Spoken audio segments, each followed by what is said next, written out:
সকালবেলা আরামের ঘুম ভেঙে অস্ট্রেলিয়া বনাম বাংলাদেশের খেলা দেখে যে অবস্থা, মনের কষ্টে সকালবেলা সকালে পার্কে চলে আসলাম আর কি। এই যে পার্কে। হুম মানে বাংলাদেশের খেলা দেখলে শুধুমাত্র আফসোসই লাগে। মানে আফসোসটা কেন লাগে যে ইস, যদি এরকম হইতো, যদি ওরকম হইতো। যেমন 140 রানের করছে আর কি, 139 বা 140 রানের টার্গেট দিছে। এইখানে লিটন কুমার দাস 25টা বল খাইছে, যার প্রথম 9টা বলই ডট ঠেকাইছে, টেস্ট খেলছে।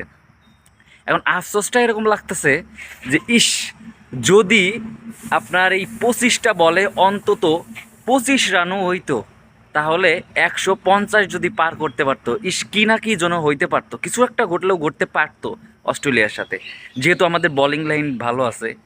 এখন মানে লিটন কুমার দাস